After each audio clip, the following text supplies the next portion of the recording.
Welcome to all student. आप सभी का मेरी इस क्लासरूम में स्वागत है। आप सभी साइंस पढ़ने वाले और इस साल बिहार बोर्ड की परीक्षा देने वाले स्टूडेंट हैं।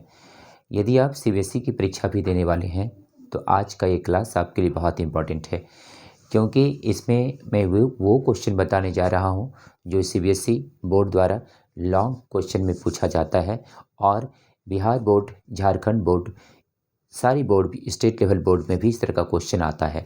इसलिए मैंने ऐसा क्वेश्चन आप सबों के एग्ज़ाम को सीबीएसई बोर्ड और Bihar board, state level board को ध्यान में रखते हुए बता रहा हूँ। अनुभव के आधार पर ये क्वेश्चन आपके लिए बहुत इम्पॉर्टेंट होगा, इसलिए इसको सावधानीपूर्वक तैयारी कर लें। देखिए, इसमें फर्स्ट क्वेश्चन जो है,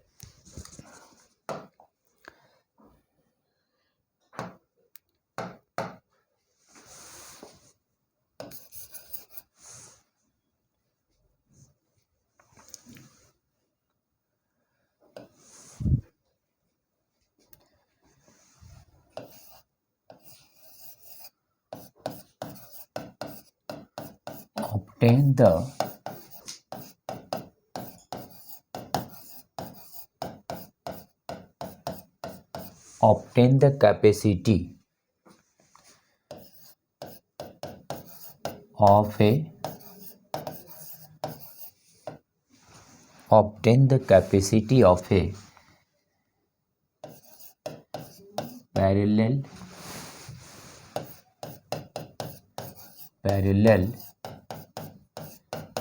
plate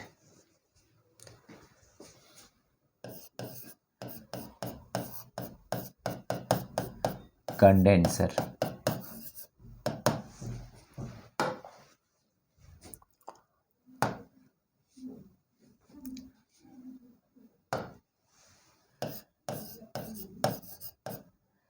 समांतर प्लेट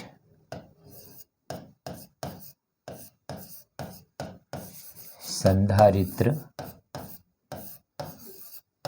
के धारिता का व्यंजक निकालें। यही क्वेश्चन है, ये साफ साफ दिख रहा है।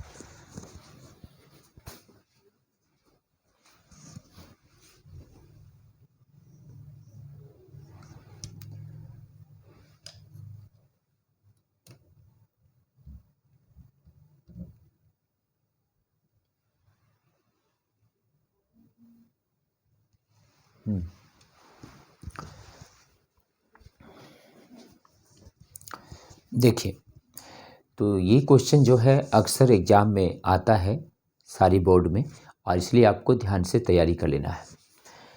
इसमें दो कंडीशन है। A number, when the air is between both plates, जब दोनों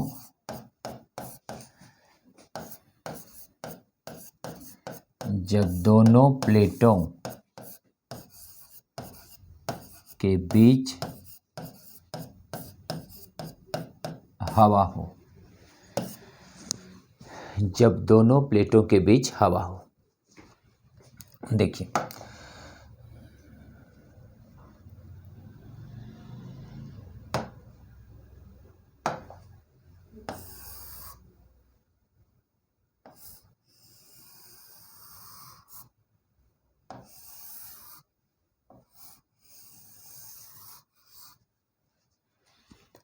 ये पैरेलल प्लेट कंडेंसर है और इसमें पॉजिटिव चार्ज है। ध्यान दीजिएगा, इसमें पॉजिटिव चार्ज है और इसको अर्थ किया जाता है, जिसके कारण इस पर नेगेटिव चार्ज है। इस तरह से इस पर नेगेटिव चार्ज है। इसके बीच में एयर है, तो जब इसके बीच में एयर है तो अब हम लोग को कैपेसिटी निकालना है, इसका कितना कैपेसिटी होगा। यहाँ पर इसे हम जो है अर्थ किए हैं, इट इज अर्थ, इसे अर्थ किए हैं। ये प्लेट x है और ये प्लेट y है।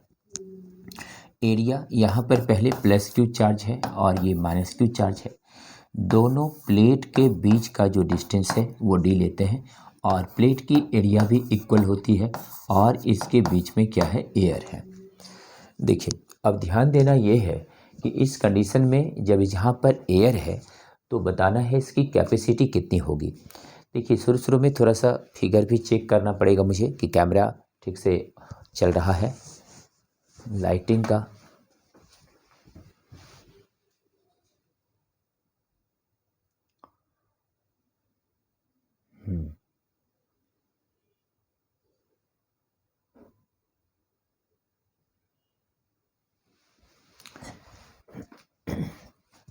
देखिए भाई, तो यहाँ पर अब गौर करना है इस कंडीशन में कि यहाँ से ये वाला थोड़ा कम दिख रहा है, इसलिए हम इस पर एक फिर से इसको लकीर को दे रहे हैं ताकि आपको साफ साफ दिखे। और ये इस तरह से देखिए, ये प्लेट है,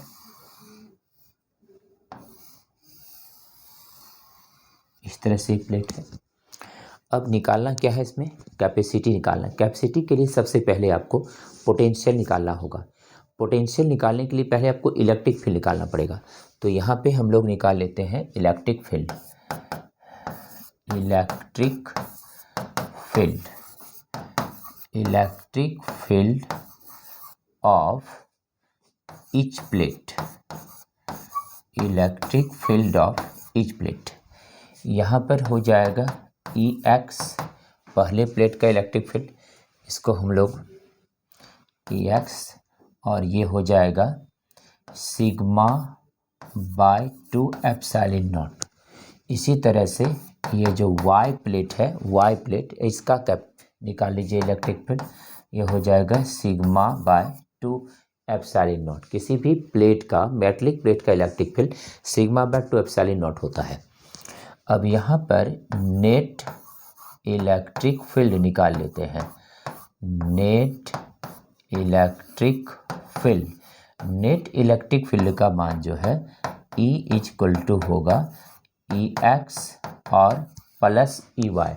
दोनों इलेक्ट्रिक फील्ड जो दोनों प्लेट का है उसको जोड़ लेंगे और जब इसको हम लोग ऐड करेंगे तो E का मान हो जाएगा, EX का वैल्यू होगा यहाँ पर sigma bye 2 epsilon not plus sigma bye 2 epsilon not. इसको जब सॉल्व करेंगे तो ये होगा 2 सिग्मा बाय 2 एप्सिलॉन नॉट। ये 2 कैंसिल हो जाएगा, यहाँ पर ये हो जाएगा सिग्मा बाय एप्सिलॉन नॉट।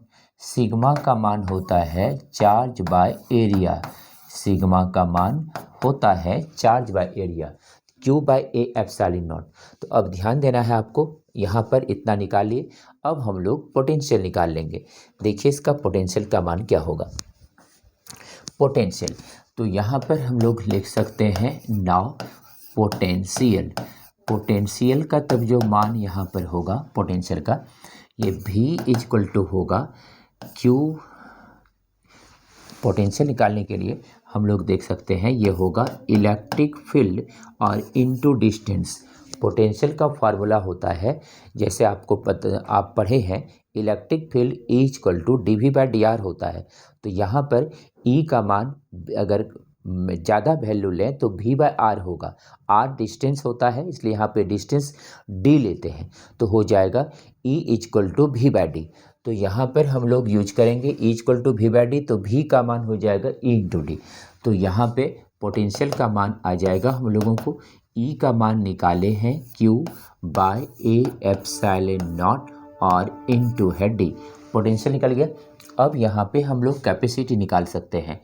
तो अब कैपेसिटी इक्वल टू होता है फार्मूला C इक्वल टू होता है Q बाय V, और यहाँ पर ये है Q, V का मान इतना है Q into D by A epsilon naught. तो यहाँ पे Q कैंसिल हो जाएगा, कैपेसिटी का मान हो जाएगा A epsilon naught by D। ये तब निकला जबकि दोनों प्लेटों के बीच में एयर है। जब एयर होता है दोनों प्लेटों के बीच में तब इसकी कैपेसिटी इतनी होगी। जब इस दोनों प्लेटों के बीच में जब एयर हो तब इसकी कैपेसिटी इतनी होगी। जब दोनों प्लेटों के बीच में एयर हो, when the air is between both plate. अब दूसरा कंडीशन लेंगे, when the dielectric is between both plate. तो देखिए अब आपको दूसरा क्वेश्चन हम लोग लेते हैं।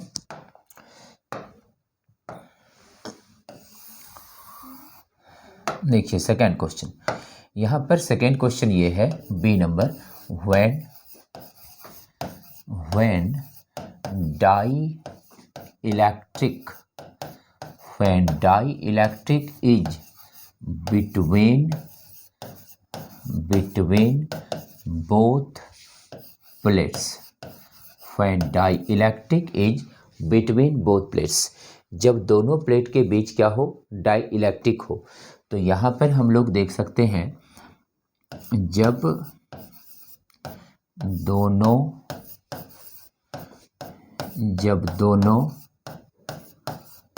प्लेटों के बीच विद्युत रोधी हो, जब दोनों प्लेटों के बीच विद्युत रोधी हो। देखिए भाई, जब विद्युत रोधी पदार्थ होगा तब फिर कैपेसिटी कितनी होगी। इसके लिए फिर हम लोग पहले फिगर बना लेंगे। देखिए फिगर बनाने के लिए हम लोग यहाँ पर प्लेट लेंगे और इस तरह से ये प्लेट ले लिए। यहाँ पर इस तरह से थोड़ा सा इसको हटा लेते हैं हम लोग थोड़ा, क्योंकि डाइइलेक्ट्रिक डालना होता है यहाँ पर। और इस तरह से ये हो गया। अब यहाँ पर इस तरह है। अब यहाँ से देख सकते हैं इसमें पॉजिटिव चार्ज होता है, इसमें हम लोग ले लेंगे। यहाँ पर पॉजिटिव चार्ज है और इसमें जो है नेगेटिव चार्ज है, क्योंकि इसे हम लोग क्या करते हैं, अर्थ करते हैं, तो इसमें नेगेटिव चार्ज आ जाता है। अब यहाँ पे ध्यान देना है इस कंडीशन में कि यहाँ पे हम लोग एक डाइइलेक्ट्रिक पुट करते हैं and it is the dielectric. ये डाइइलेक्ट्रिक है और इसके थिकनेस को क्या मानते हैं, टी। और इतना सा जो डिस्टेंस होता है इसको क्या मानते हैं, डी। और ये एक्स प्लेट है और ये क्या है, वाई प्लेट है। इसको अर्थ किया गया है, इट इज अर्थ। इसको हम लोग क्या किए हैं, अर्थ किए हैं। इसको हम लोग अर्थ किए हैं। और यहाँ पर इस प्लेट का ए, इसका भी ए, और यहाँ पर ये प्लस क्यू चार्ज है और यहाँ पर ये माइनस क्यू चार्ज है। फिगर बन गया। फिगर आपको ठीक ठीक दिख रहा है।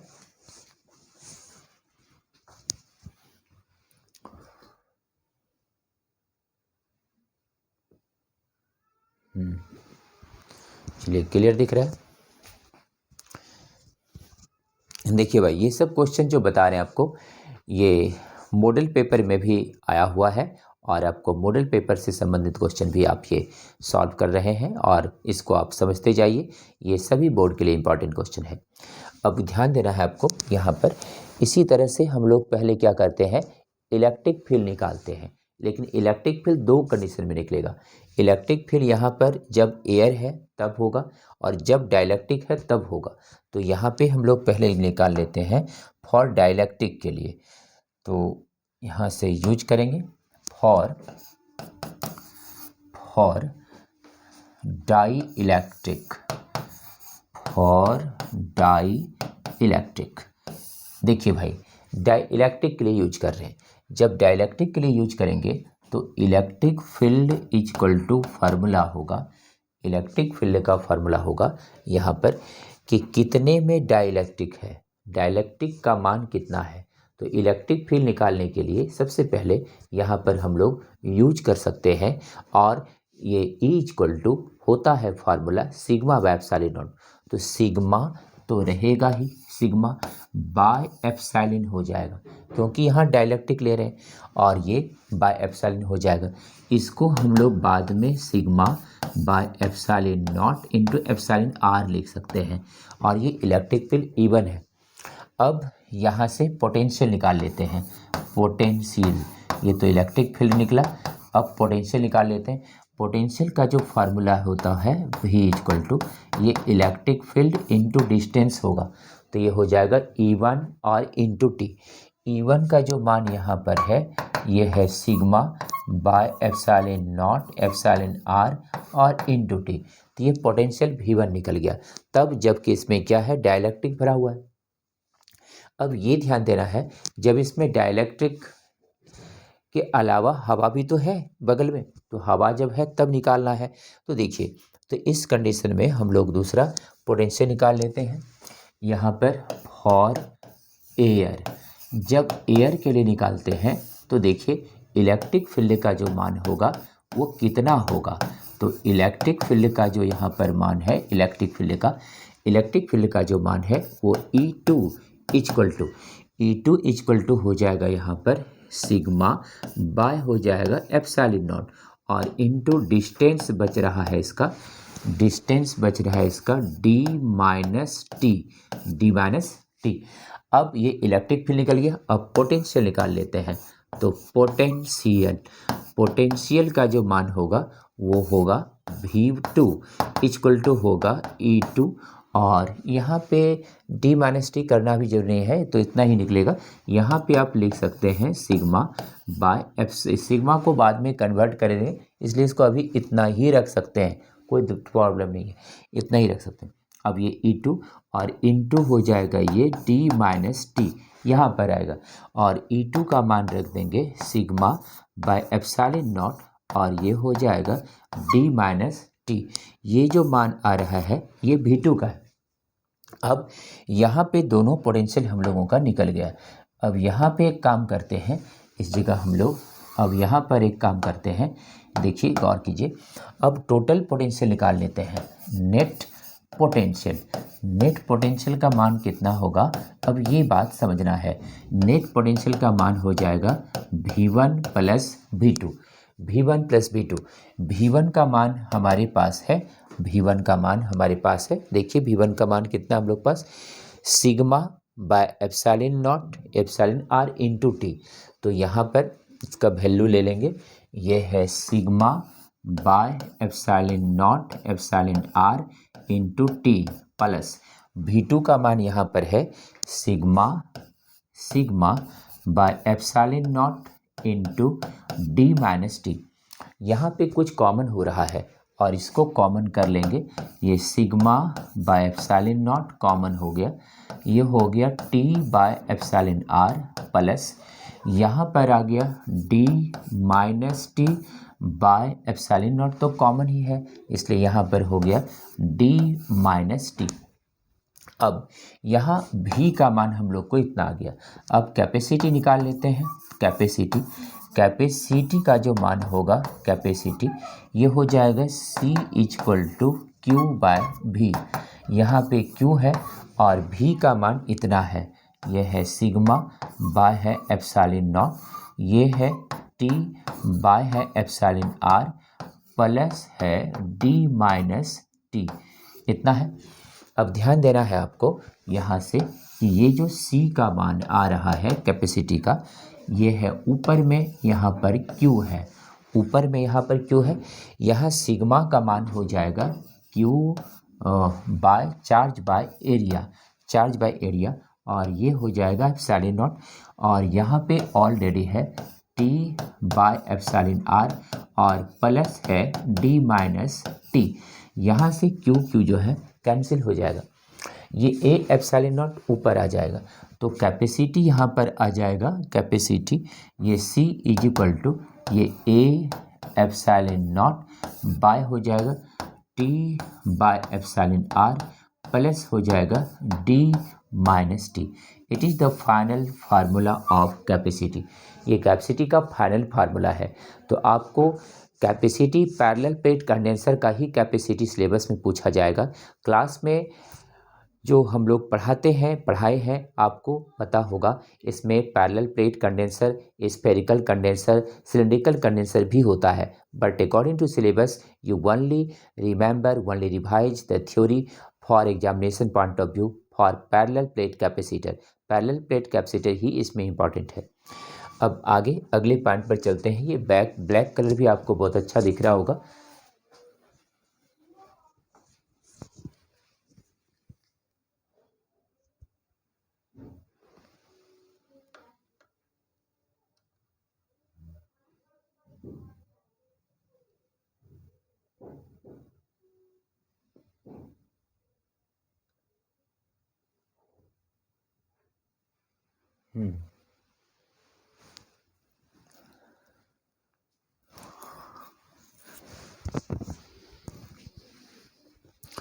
तो ये था आपका पैरेलल प्लेट कंडेंसर की कैपेसिटी दो अलग अलग कंडीशन में, when the air is between both plate and when the dielectric is between both plate.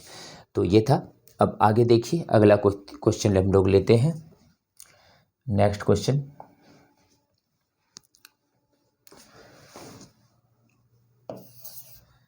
Question number 2।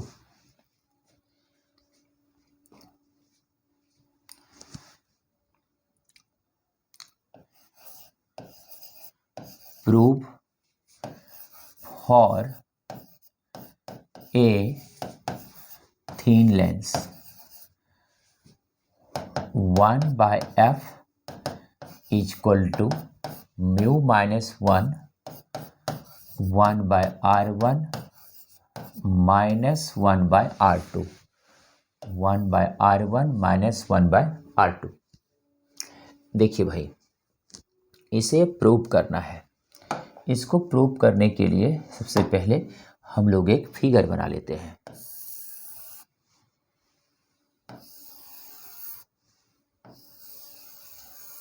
It is thin lens. ये थीन लेंस है। यहाँ पर ये पॉइंट ए है, ये पॉइंट बी है, ये पॉइंट सी है और ये पॉइंट बी है। इसके बीच का जो ये थिकनेस है, दिस थिकनेस इसका जो है वो टी है। यहाँ पर एक पॉइंट ऑब्जेक्ट है ओ, यहाँ से लाइट इस पर है, ये थोड़ा सा मुड़ा और इसको अब हम लोग पीछे खींचे और यहाँ पर इसका इमेज बना I1। इसके बाद फिर इधर खींचे, यहाँ पर इसका इमेज बना और ये है I2। अब ध्यान दीजिएगा, यहाँ से फाइनल इमेज जो बना, ये डिस्टेंस हो गया V और यहाँ से ये डिस्टेंस हो गया इसका V1 और यहाँ से ये डिस्टेंस हो गया इसका U, ऑब्जेक्ट डिस्टेंस। ये लाइट यहाँ से आया पॉइंट ऑब्जेक्ट से, इस प्रकार से बना। चलिए फिगर आप देख लीजिए, फिगर से ठीक से।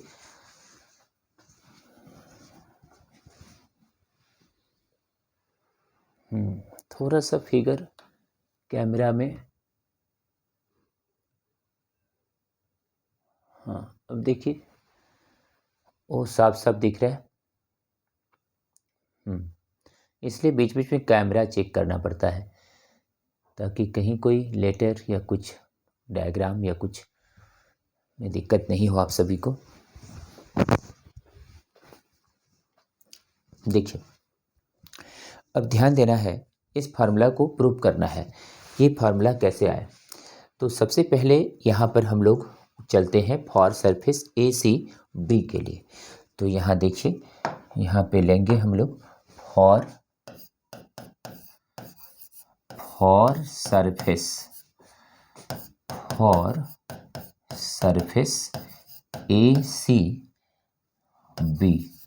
ACB सरफेस के लिए ले रहे हैं। गौर कीजिए, जब हम लोग ACB सरफेस के लिए ले रहे हैं तो यहाँ पर लेट सबसे पहली बात, इसका रेडियस क्या होगा? इसका जो रेडियस होगा ये R1 मान लीजिए। फर्स्ट सरफेस का रेडियस इधर होगा और ये R1। ऑब्जेक्ट डिस्टेंस कितना होगा? इसका जो ऑब्जेक्ट डिस्टेंस है, ऑब्जेक्ट डिस्टेंस ये साफ है U होगा, साइन कन्वेंशन से सब माइनस होगा। इसका जो इमेज डिस्टेंस है यहाँ से, ये V1 होगा। इमेज डिस्टेंस इमेज डिस्टेंस का जो मान है, image distance equal to V1, ये भी माइनस होगा।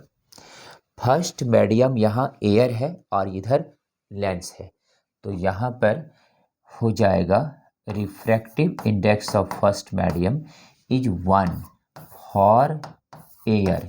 एयर के लिए रिफ्रैक्टिव इंडेक्स 1 है, और ये जो रिफ्रैक्टिव इंडेक्स है यहाँ पर म्यू होगा फॉर लेंस के लिए, म्यू होगा। अब देखिए, जब रिफ्रैक्शन होता है तब फिर रिफ्रैक्शन थ्रू लेंस फार्मूला होता है, तो यहाँ पर refraction through lens, refraction through lens, तो रिफ्रैक्शन थ्रू लेंस जो फार्मूला होता है आपको पता है, रिफ्रैक्शन थ्रू लेंस का जो फार्मूला होता है ये होता है μ2/v, μ2/v, क्योंकि यहाँ पे रिफ्रैक्शन हो रहा है, तो μ2/v माइनस होता है μ1/u इक्वल टू होता है μ2 माइनस μ1/r, ये फार्मूला होता है। अब इस सारी कंसेप्ट को जो फर्स्ट सरफेस के लिए लिए हैं, इस सारे कंसेप्ट को इसमें यूज करेंगे, पुट करेंगे। तो यहाँ पर μ2 का मान हो गया म्यू, इमेज का डिस्टेंस हो गया यहाँ पर V1, तो ये हो गया माइनस V1, और μ1 का मान हो गया यहाँ पर 1, और ऑब्जेक्ट का डिस्टेंस हो गया माइनस u, तो इसी तरह ये हो गया μ-1 और ये माइनस R1। माइनस जो है सभी तरफ है, इग्नोर हो जाएगा, तो ये हो जाएगा μ/V1 minus 1/u equal to होगा μ-1/R1। Consider that it is equation number 1। इसको हम लोग क्या मान लिए, इक्वेशन नंबर 1 मान लिए। अब देखिए, ये क्वेश्चन नंबर 1 हो गया। अब सेकेंड सरफेस के लिए चलेंगे, तो for second surface,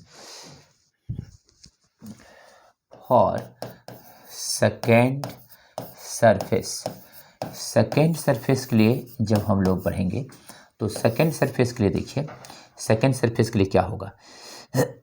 second surface यहाँ पर जो है, इसका नाम क्या है, यह है APB। सेकेंड सरफेस क्या है, APB। सेकेंड सरफेस जब APB है, तो इसके लिए हम लोग यहाँ पे कुछ चीज़ों को मान लेते हैं। लेट, यहाँ पे जो रेडियस होता है, रेडियस ये हो गया -R2, रेडियस हो गया -R2। ऑब्जेक्ट डिस्टेंस जो होगा, पहले सरफेस का जो इमेज है वो दूसरे का ऑब्जेक्ट होगा, तो इसका मान हो जाता है -V1 + t। आप फिगर से देख सकते हैं, इसका जो डिस्टेंस होगा यहाँ से यहाँ तक होगा, तो इतना सा मान कितना है, V1 है, और ये क्या है, t, तो यहाँ से यहाँ तक कितना होगा, V1 + t, तो इसका मान हो जाएगा V1 + t। और फिर इसका जो इमेज का डिस्टेंस है, इमेज डिस्टेंस, तो इमेज का जो डिस्टेंस है इसका, वो हो जाएगा यहाँ पर -v। इसके बाद रिफ्रैक्टिव इंडेक्स जो फर्स्ट मीडियम है, अब तो सेकेंड सरफेस के लिए लाइट तो लेंस से बाहर जा रहा है, इसलिए μ1 का मान हो जाएगा म्यू फॉर लेंस के लिए, और फिर μ2 का मान हो जाएगा 1 फॉर एयर के लिए, क्योंकि लाइट बाहर निकल गया है। अब यहाँ पर फॉर रिफ्रैक्शन,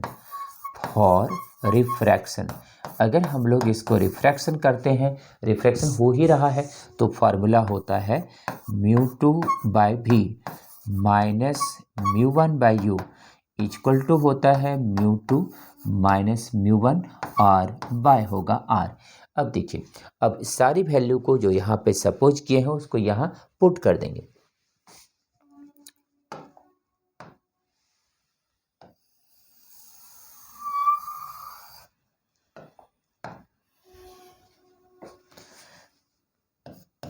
देखिए, μ2 का मान यहाँ 1 है, तो ये हो जाएगा 1/-v। μ1 का मान यहाँ म्यू है, तो ये हो जाएगा μ/-v1 + t, क्योंकि ऑब्जेक्ट का डिस्टेंस यहाँ पर है V1 + t। आगे है इक्वल μ2 का मान यहाँ 1 है और माइनस ये हो जाएगा μ1 का मान यहाँ पर μ2 का मान हो जाएगा 1 और μ1 का मान हो जाएगा μ और बाय हो जाएगा -r2। ये माइनस माइनस माइनस सब कैंसिल हो जाएगा। तो अब हो जाएगा यहाँ पर 1/v माइनस हो जाएगा μ/v1 प्लस t इक्वल हो जाएगा 1 माइनस म्यू और बाय हो जाएगा ये r2। क्लियर है? अब गौर कीजिए, चूँकि ये सब जो थ्योरी है वो थिन लेंस के लिए एप्लीकेबल है। आपको याद रखना है लेंस का अधिकांश थ्योरी जो बेसिक थ्योरी है it is applicable only for thin lens. Later on we can use for different type of lens, but must we remember the basic theory is definitely used for thin lens। तो यहाँ पर ये thin lens के लिए use होता है। तो हम लोग देख सकते हैं, यहाँ लिख सकते हैं for thin lens।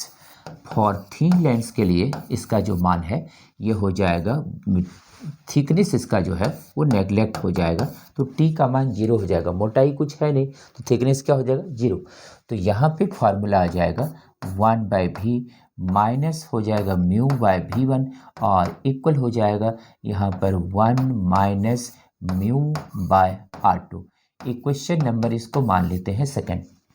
अब इक्वेशन 1 और 2 को अगर हम लोग एडिंग कर दें तो हम लोग को थिन लेंस का फार्मूला दोनों लेंस के लिए आ जाएगा।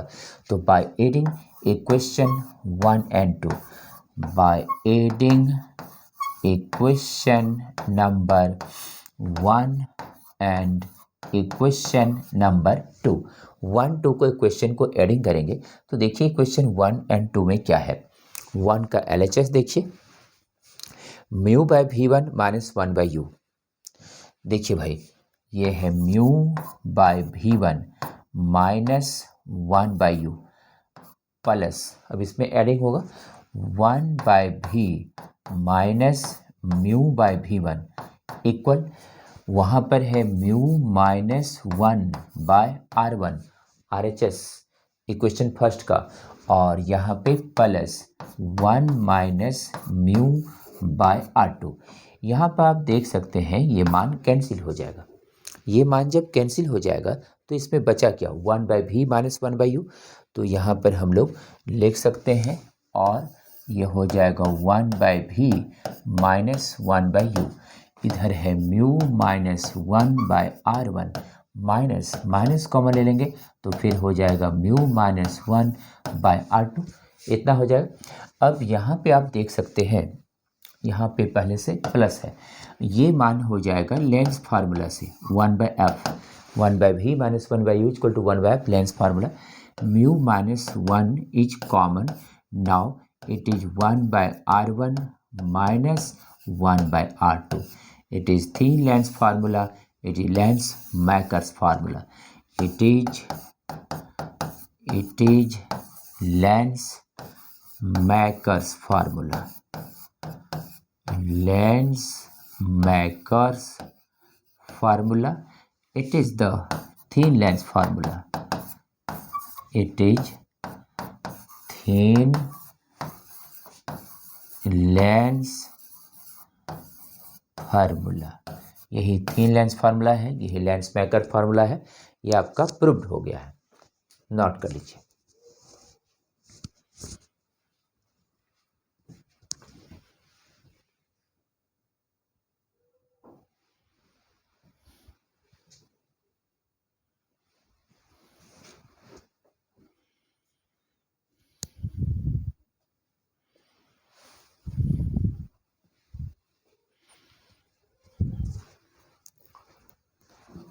देखिए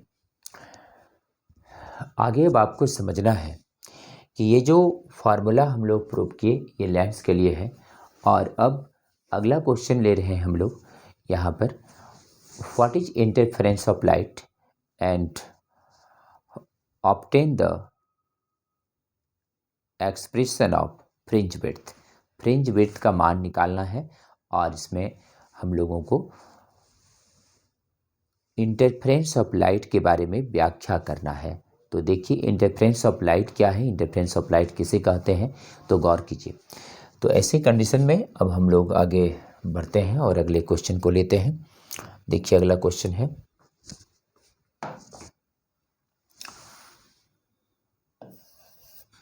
क्वेश्चन नंबर है 3।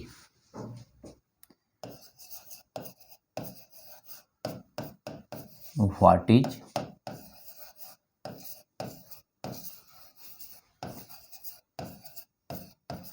Interference of light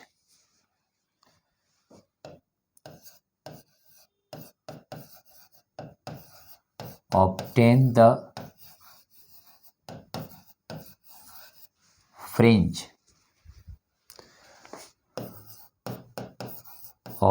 the fringe width by using Young's double slit experiment. देखिए भाई क्वेश्चन है,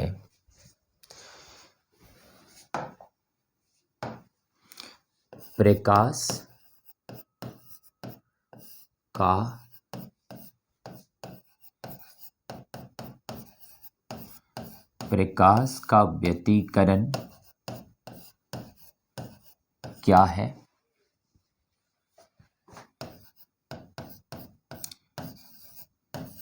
यंग के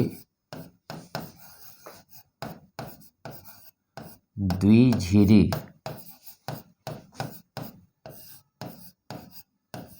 प्रयोग से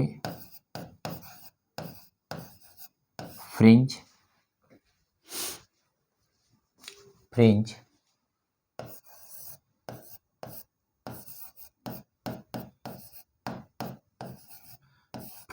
के चौड़ाई का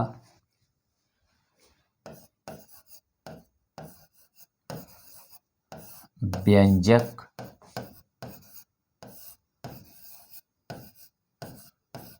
प्राप्त करें। देखिए भाई ये आपका क्वेश्चन है। क्वेश्चन साफ साफ आपको दिख रहा है पूरा।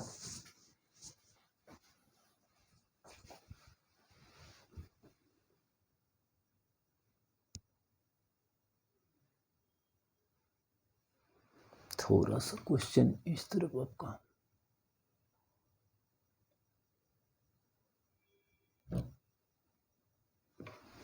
यहाँ पे प्रयोग से, यहाँ पे है फ्रिंज, यहाँ पे प्रयोग से फ्रिंज के चौड़ाई का व्यंजक प्राप्त करें। देखिए भाई तो यही क्वेश्चन है और इसमें सबसे पहले हम लोगों को लिखना है कि इंटरफेरेंस ऑफ लाइट क्या है, इंटरफेरेंस ऑफ लाइट किसे कहते हैं। तो इसका क्वेश्चन का जवाब आप कैसे देंगे, इसका आप ध्यान देना है आपको। देखिए ऐसे दे दिए और यहाँ पर अब आपको ध्यान देना है इंटरफेरेंस ऑफ लाइट क्या है।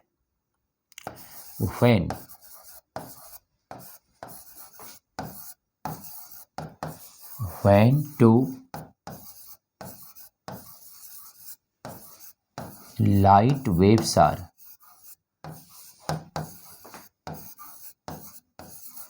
superimposed to each other, when light waves are superimposed to each other, then the intensity of light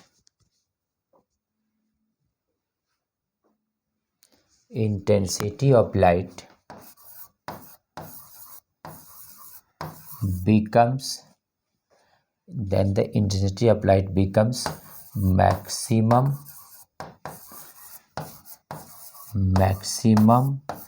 and minimum.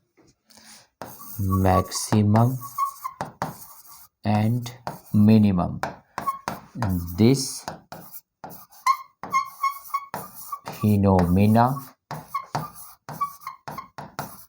is called interference of light. This phenomena is called interference of light.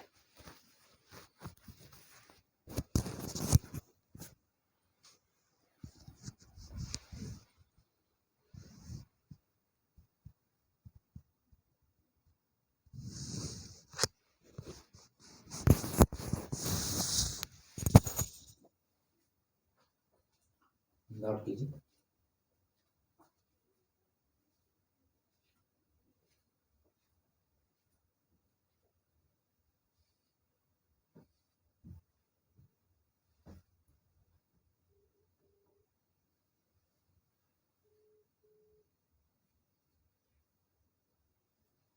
हाँ hello. हाँ कुछ बोलो। नहीं देख पाए, देखते हैं तुरंत। ठीक देखते हैं।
थोड़ा कुछ इमरजेंसी वर्क था।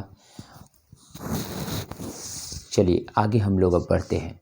इसको आप यहाँ तक नोट कर चुके हैं। When two light waves are superimposed to each other, then the intensity of light becomes maximum and minimum. This phenomena is called interference of light. इसका मतलब हुआ कि जब दो प्रकाश तरंगें आपस में अध्यारोपित होती है तब प्रकाश की तीव्रता महत्तम और न्यूनतम होती है और इसी घटना को प्रकाश का व्यतिकरण कहते हैं देखिए अब इसका आपको फिगर भी इस तरह से नीचे बना देना है। ये दो लाइट वेव्स आपस में सुपरइम्पोज हो रहा है इसमें से जो इंटेंसिटी है लाइट का वो मैक्सिमम और मिनिमम हो रहा है। यहाँ पे मैक्सिमम हो रहा है और यहाँ पे जो लाइट है इंटेंसिटी जो है यहाँ पर वो मिनिमम हो रहा है। इस तरह से ये जो है मिनिमम हो रहा है। तो यहाँ पे जहाँ जहाँ मैक्सिमम हुआ, यहाँ पर, यहाँ पर, यहाँ पर, और यहाँ यहाँ यहाँ मिनिमम हो गया। तो इंटेंसिटी ऑफ लाइट जो है आई जो है यहाँ पर क्या हो गया, मैक्सिमम हो गया। इधर प्रत्येक पॉइंट पर मैक्सिमम हो गया और यहाँ पर प्रत्येक पॉइंट पर इंटेंसिटी ऑफ लाइट क्या हो गया, मिनिमम हो गया। तो देखिए, तो प्रकाश की तीव्रता जब मैक्सिमम और मिनिमम हो जाती है तो प्रकाश की इस घटना को इंटरफेरेंस कहते हैं। आपको याद हो जाना चाहिए, प्रकाश की इसी घटना को इंटरफेरेंस कहते हैं। अब यहाँ पे है प्रकाश का व्यतिकरण क्या है, और यंग के डबल स्लिट एक्सपेरिमेंट से फ्रिंज की चौड़ाई निकालना है। देखिए, तो फ्रिंज की चौड़ाई निकालने के लिए हम लोग अब यहाँ से आगे बढ़ेंगे।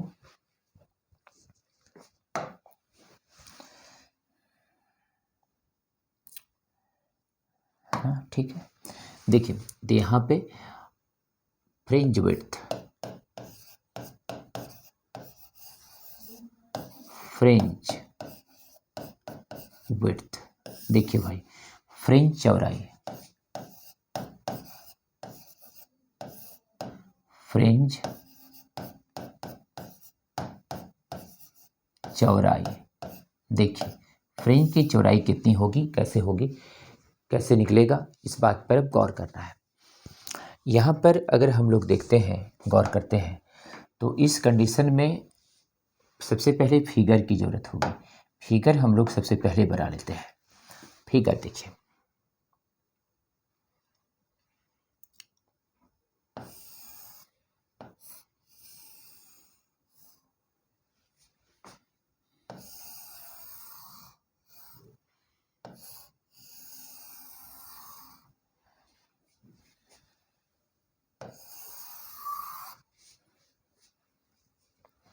यहाँ पर एक स्लिट होता है, यहाँ से लाइट सीधा इसमें अंदर प्रवेश कर जाएगा, आ गया। ये लाइट का वेव फ्रंट फैल जाता है यहाँ पर, और यहाँ पर अब सेम डिस्टेंस पर दो अलग अलग होल्स होता है, और अब जो लाइट का वेव यहाँ फैल चुका है वो लाइट का वेव इसमें से अंदर प्रवेश करेगा, और यहाँ से इसको हम लोग डॉटेड लाइन से अब लेते हैं, क्योंकि सीधा तो वो पार करेगा नहीं। अब यहाँ से ये सुपरइम्पोज किया लाइट, और इस जगह इसे भी हम लोग डॉटेड लाइन ही लेते हैं, और इसे भी हम लोग डॉटेड लाइन ही लेते हैं। ये देखिए इतना सा जो डिस्टेंस है आपका, ये डिस्टेंस आपका यहाँ से यहाँ तक ये d हो गया। इसे हम लोग S1 और इसे S2 मानते हैं, इसे पॉइंट O मानते हैं। ये पॉइंट यहाँ पर P हो गया, यहाँ पर ये जो है M हो गया, और ये पॉइंट N हो गया, और इस पॉइंट को हम लोग H मान लेते हैं, इस पॉइंट को H मानते हैं। यहाँ से ये लाइट इस तरह से लाइट वहाँ गया है, सुपरइम्पोज हुआ है। अब ये देखना है कि इतना सा जो डिस्टेंस होता है, ये डिस्टेंस इतना सा, ये डिस्टेंस, और ये डिस्टेंस इतना सा, ये d है, इतना सा ये डिस्टेंस, यहाँ से यहाँ तक का डिस्टेंस, यानी कि यहाँ से यहाँ तक का ये डिस्टेंस d है। अब इतना सा जो मान है ये यहाँ से अगर देखें इस जगह से, यही है फ्रिंज की चौड़ाई। इसको हम लोग बीटा के रूप में भी यूज करते हैं या एक्स के रूप में भी लेते हैं, और ये जो मान तब होगा ये वाला, तो ये वाला हो जाएगा x माइनस डी, इतना सा जो मान है x माइनस डी, और इतना सा जो मान है ये हो गया x प्लस डी, इतना सा जो मान है ये क्या हुआ, x प्लस डी हुआ। अब ध्यान ये देना है कि इसकी चौड़ाई निकलेगा कैसे। How can be determine the fringe width by using Young's double slit experiment. ये यंग्स डबल स्लिट एक्सपेरिमेंट आपके सामने बना हुआ है, इसमें से बताना है कि कैसे इसकी फ्रिंज की चौड़ाई जो है निकल पाएगी, फ्रिंज की चौड़ाई का मान क्या होगा, ये हम लोग को निकालना है। देखिए इसमें दो प्रकार का फ्रिंज होता है, एक ब्राइट फ्रिंज होता है और एक डार्क फ्रिंज होता है। तो ब्राइट फ्रिंज और डार्क फ्रिंज दो तरह का फ्रिंज होता है। तो दोनों फ्रिंज में अब कैसे निकलेगी फ्रिंज की चौड़ाई, ये बात पे ध्यान देना है। देखिए सबसे पहले हम लोग यहाँ पर लेते हैं इन ट्रायंगल, इन ट्रायंगल। इस ट्रायंगल का नाम है MS1P, in triangle MS1P। MS1P triangle में देखिए, इस ट्रायंगल में S1P square, S1P square equal हो जाएगा S1M स्क्वायर प्लस हो जाएगा MP स्क्वायर। कितना हो जाए? S1M जो है ये है D स्क्वायर और ये है X minus d whole square. तो S1P का जो स्क्वायर है इसका मान इतना आ गया। अब आगे है इन ट्रायंगल, इन ट्रायंगल। अगला ट्रायंगल है अब यहाँ पर NS2P, ये है NS2P, ये दूसरा ट्रायंगल है। और इस ट्रायंगल में अगर हम लोग अब देखते हैं तो पता चलता है यहाँ पर कि अब ये हो जाएगा S2P स्क्वायर इक्वल हो जाएगा ये S2N स्क्वायर प्लस ये हो जाएगा NP स्क्वायर। इसका जो मान है S2N का जो मान है ये D है, कैपिटल D। तो ये मान हो गया D स्क्वायर और प्लस हो गया X प्लस D का होल स्क्वायर। तो यहाँ पर हो गया S2P स्क्वायर और इसका मान इतना हो गया। अब इस कंडीशन में आपको क्या करना है कि पाथ डिफरेंस निकालना है। पाथ डिफरेंस कैसे निकलेगा? इसमें पहले इसको सब्ट्रैक्ट करेंगे, तो इसमें इसको सब्ट्रैक्ट करेंगे LHS LHS में, RHS RHS में। तो देखिए अब यहाँ पर नाउ ये जो S2P स्क्वायर है इसमें सब्ट्रैक्ट करेंगे S1P स्क्वायर को। अब उधर का RHS देखिए, d square plus x plus d whole square. तो यहाँ पर d square plus x plus d whole square और ये माइनस हो जाएगा यहाँ पर d square plus x minus d whole square. तो इसमें देखिए यहाँ पर हो जाएगा डी स्क्वायर प्लस हो जाएगा x plus d whole square minus हो जाएगा ये डी स्क्वायर माइनस हो जाएगा ये x minus d whole square. यहाँ पर आपका ये वैल्यू और ये वैल्यू पूरा का पूरा कैंसिल हो जाएगा। इस जगह अब गौर कीजिए, यहाँ पे आप लिख सकते हैं S2P प्लस लिख सकते हैं S1P और यहाँ पर ये हो जाएगा S2P माइनस हो जाएगा ये S1P।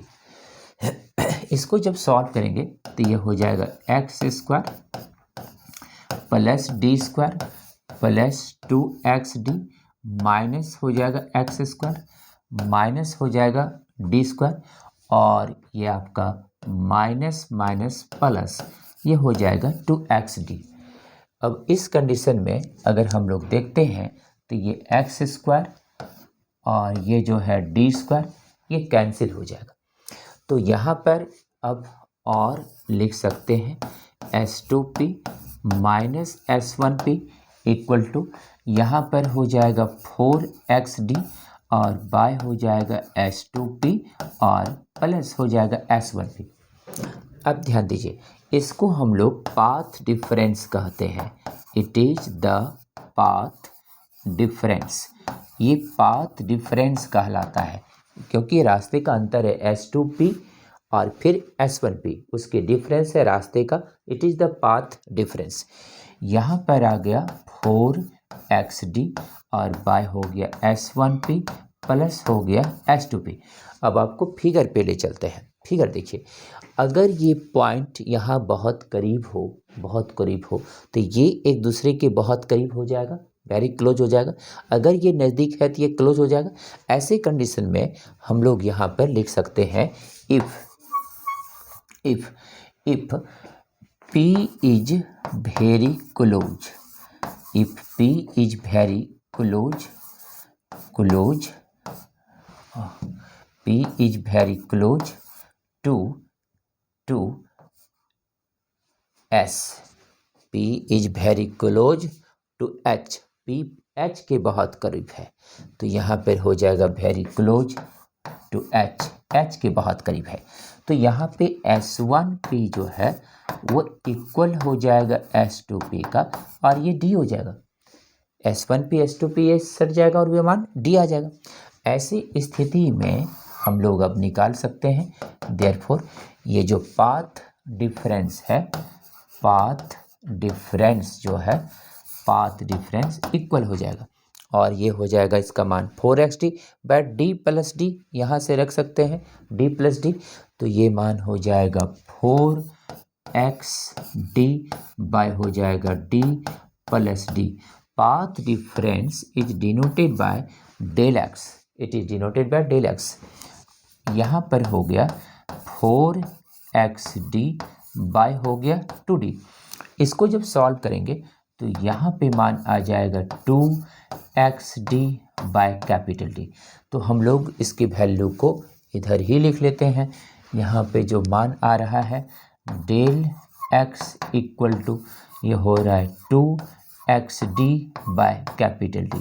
कंसीडर करते हैं इसको, इक्वेशन नंबर 1 कंसीडर करते हैं, इसका मान इतना है।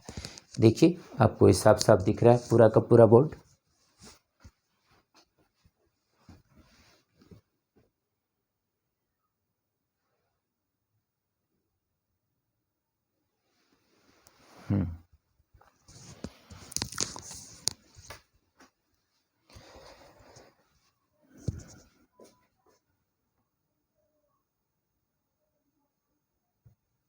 देखिए भाई, अब गौर कीजिए, अब ऐसे कंडीशन में हम लोगों को अब निकालना है ब्राइट फ्रिंज के लिए और डार्क फ्रिंज के लिए, या किसी की फ्रिंज के लिए निकाल सकते हैं।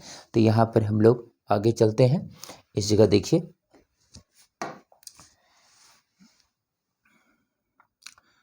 Path difference, path difference for bright fringe, bright fringe dark fringe किसी के लिए निकाल सकते हैं।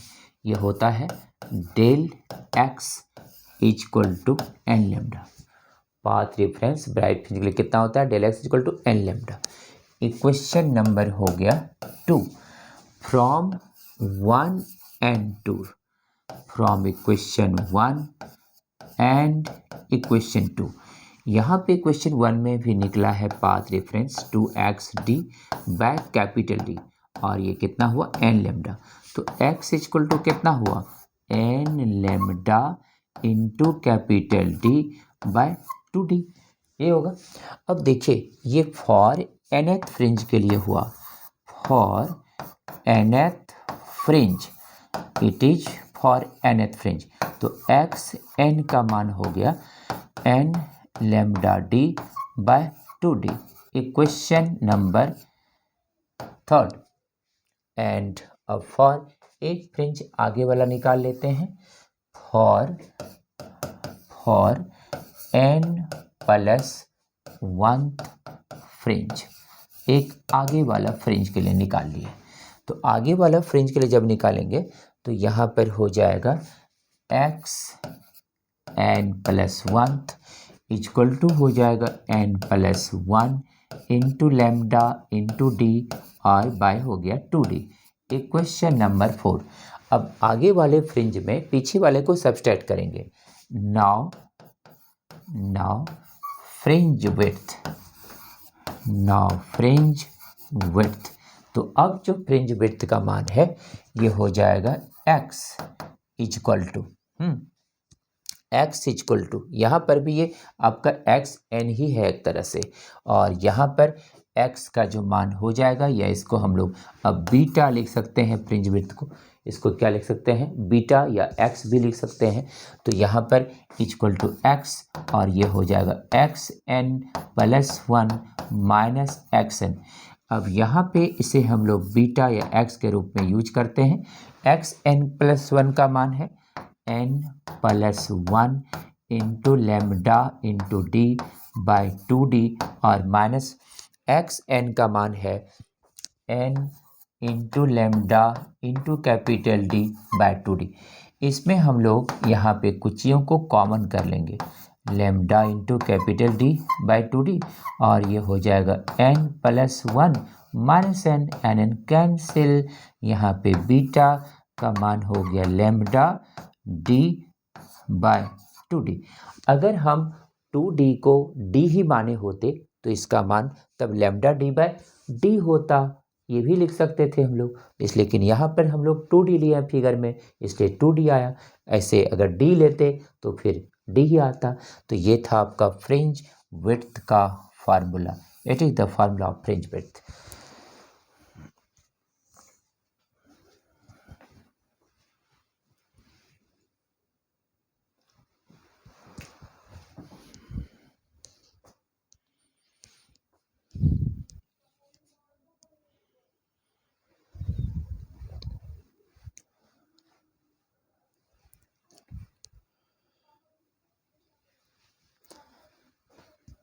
देखिए भाई, तो ये था आपका, एक बार फिर से इसको चेक कर लिया जाए।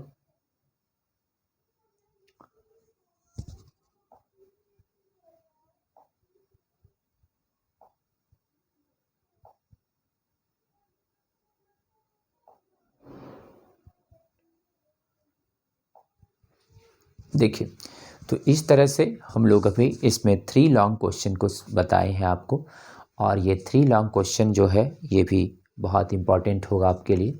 इस क्वेश्चन को ठीक से तैयारी कर लीजिएगा, और फिर अगले दिन और भी क्वेश्चन आपको इसमें बताएंगे।